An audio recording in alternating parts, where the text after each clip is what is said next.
Hello बच्चों, आज मैं आप लोगों को क्लास 7 का भूगोल का पाठ एक पर्यावरण पढ़ाने वाली हूँ।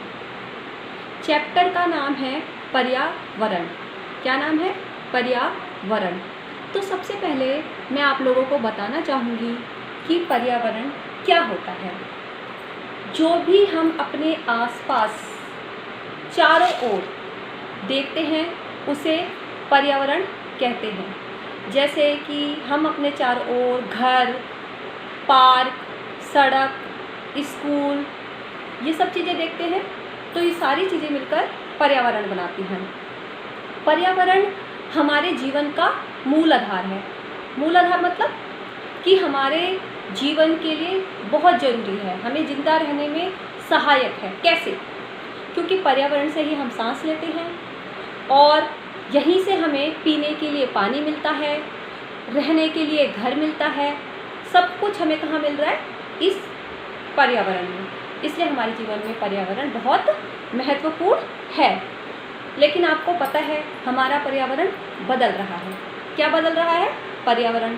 अब आप बोलोगे पर्यावरण कैसे बदल रहा है?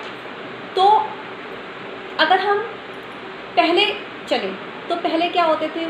ज़्यादा पेड़ पौधे होते थे, ज़्यादा बड़े बड़े जंगल होते थे, नदियाँ, पहाड़ आदि होते थे।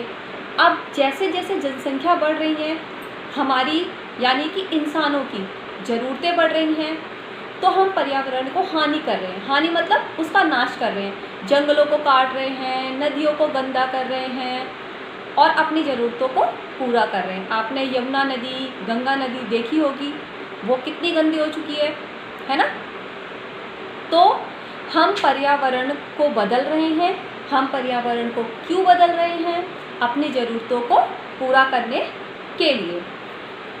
घटक में सजीव प्राणी और पादप आते हैं। क्या आते हैं? सजीव प्राणी और पादप। पादप मतलब पेड़ पौधे। जैसा कि आपको पता ही है, इन सजीव प्राणी में हम आते हैं, जानवर आते हैं, पक्षी आते हैं, इन सब में जान है। उसी तरह से पेड़ पौधों में भी जान होती है। आप सोचोगे पेड़ पौधे कहाँ चलते हैं, उनमें कैसे जान है? आपने देखा होगा छोटा सा नन्हा सा पौधा कितना बड़ा पेड़ बन जाता है, इसीलिए वो सजीव में आता है। आजीव में निर्जीव पदार्थ आते हैं। निर्जीव, निर्जीव का मतलब है जिसमें जान नहीं होती। ओके, जैसे कि ये बुक निर्जीव है, ठीक, ये स्कूल निर्जीव होगा, ये घर निर्जीव होगा। तो अब हम आगे चलते हैं। अभी मैंने आपको प्राकृतिक पर्यावरण बताया। अब पर्यावरण के 3 घटक होते हैं। कितने घटक होते हैं? 3। कौन कौन से? तो प्राकृतिक पर्यावरण, मानव निर्मित पर्यावरण और मानव पर्यावरण। ओके, अब हम एक एक करके एक्सप्लेन करेंगे। प्राकृतिक पर्यावरण में वायुमंडल, जलमंडल, स्थल मंडल, ये सारे आते हैं, जिसको बनाने में मेरा और आपका यानी इंसानों का कोई रोल नहीं होता, कोई योगदान नहीं होता। ये हमें प्रकृति से अपने आप मिलते हैं। जैसे कि नदियाँ हमने थोड़ी बनाई हैं, झरने हमने थोड़ी बनाए हैं, पहाड़ हमने थोड़ी बनाए हैं। तो ये सब किसका उदाहरण है? प्राकृतिक पर्यावरण का, जो हमें प्रकृति से मिले हैं। जंगल हमने नहीं बनाए, तो किसका उदाहरण है ये? प्राकृतिक पर्यावरण का। उसके साथ ही मानव निर्मित, यानी कि वो पर्यावरण के वो घटक जिसको मनुष्य ने बनाए हैं, आप और हमने बनाए हैं। जैसे कि उदाहरण के लिए ये स्कूल किसने बनाया है? हमने बनाया है, मनुष्य ने बनाया है। सड़क किसने बनाई है? मनुष्य ने बनाई है, इंसान ने बनाई है। उसी तरह से बस, ट्रेन, एरोप्लेन किसने बनाई है? मनुष्य ने बनाई है। तो ये क्या है? मानव निर्मित पर्यावरण। उसके बाद मानव खुद पर्यावरण का एक महत्वपूर्ण घटक है। अब आप सोचोगे मानव कैसे है? क्योंकि बेटा जो पूरे पर्यावरण का उपभोग कर रहा है, उपयोग कर रहा है, वो कौन है? मानव। मानव के बिना पर्यावरण का कोई महत्व थोड़ी है। तो मानव पर्यावरण में कौन आएगा? परिवार आएगा, व्यक्ति आएंगे, पूरा समाज आएगा। तो पर्यावरण के 3 घटक होते हैं। कौन कौन से? प्राकृतिक पर्यावरण पहला, दूसरा मानव निर्मित पर्यावरण और तीसरा मानव। ओके, अब प्राकृतिक पर्यावरण में क्या क्या आता है? प्राकृतिक पर्यावरण में भूमि, जल, वायु, पेड़ पौधे, यानी जो हमें प्रकृति से मिलते हैं वो प्राकृतिक पर्यावरण होते हैं। उसके बाद स्थल मंडल किसे कहते हैं? जो पृथ्वी की, धरती की ऊपरी सतह है उसे स्थल मंडल कहते हैं। जैसे, और ये स्थल मंडल बनता किससे है? चट्टानों से और खनिजों से बना हुआ है। ठीक है, इस पे हमारे घर हैं, इस पे हमारे स्कूल हैं, इस पे हमारे खेत हैं। उसके बाद आता है जल मंडल किसे कहते हैं? बहुत आसान है, जल मंडल जहाँ पानी होगा उसे जल मंडल कहेंगे।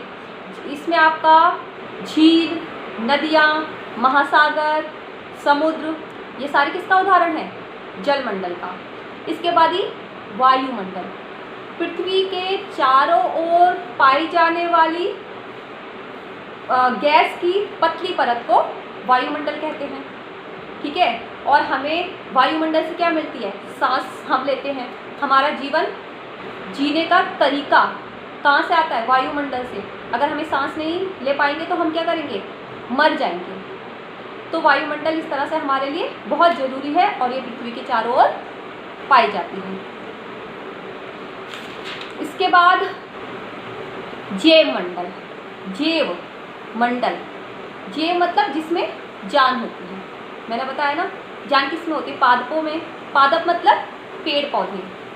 ओके, जीव जंतु, जीव जंतु में कौन आएगा? आपके सारे पक्षी, जानवर इसमें आ जाएंगे और मनुष्य। ये सब मिलकर क्या बनाते हैं? जैव मंडल बनाते हैं। ओके, उसके बाद एक इम्पॉर्टेंट होता है इसमें टॉपिक पारितंत्र। एग्जाम में बहुत बार पूछा जाता है कि पारितंत्र किसे कहते हैं? तो जीवधारियों का आपस में, जीवधारी मतलब जिसमें जान होती है। ठीक है, इसमें इंसान आ जाएंगे, इसमें जानवर आ जाएंगे, इसमें पक्षी आ जाएंगे, इसमें पादप मतलब पेड़ पौधे भी आ जाएंगे। तो जीवधारियों का आपस में और अपने आसपास के पर्यावरण के बीच का संबंध ही पारितंत्र कहलाता है। फिर से बताती हूँ, जीवधारियों का आपस में, अपने आसपास के पर्यावरण के बीच का संबंध ही पारितंत्र कहलाता है। बेटा, पारितंत्र छोटा और बहुत बड़ा भी हो सकता है। जैसे उदाहरण के लिए पर्वत का पारितंत्र हो सकता है, नदी का पारितंत्र हो सकता है, तालाब का पारितंत्र हो सकता है। उसके बाद इसमें एक टॉपिक और आपका आता है, वस्तु विनिमय पद्धति। क्या बोला मैंने? वस्तु विनिमय पद्धति। तो ये क्या होती है? ये बेटा व्यापार करने का एक तरीका है जो पहले उपयोग होता था, पहले यूज़ होता था। कब यूज़ होता था? जब पैसे नहीं चलते थे तब यूज़ होता था। कि वस्तु विनिमय पद्धति में लेन देन कैसे होता था? वस्तु के द्वारा, किसी चीज़ के द्वारा। जैसे कि अगर मुझे, उदाहरण के लिए मुझे किताब चाहिए और मेरे पास एक कॉपी है, तो मैं ऐसे व्यक्ति को खोजूंगी जिसके पास एक कॉपी हो, और मैं उसके पास जाऊंगी और बोलूंगी कि आप मेरी किताब ले लो और मुझे अपनी कॉपी दे दो। तो इस पद्धति को क्या कहते हैं? वस्तु विनिमय पद्धति। तो यहाँ पे आपका पर्यावरण चैप्टर पूरा होता है। आई होप सभी बच्चों को ये चैप्टर समझ आ गया होगा। इसमें जो जो इम्पोर्टेंट है वो मैं आपको समराइज़ कर देती हूँ। पहला, पर्यावरण किसे कहते हैं? पर्यावरण के कितने घटक होते हैं? स्थल मंडल किसे कहते हैं? जीव मंडल किसे कहते हैं? जल मंडल किसे कहते हैं? जैव मंडल किसे कहते हैं? पारितंत्र किसे कहते हैं? और वस्तु विनिमय पद्धति क्या है? ओके, तो यहाँ पे आपका चैप्टर पर्यावरण पूरा होता है। Thank you.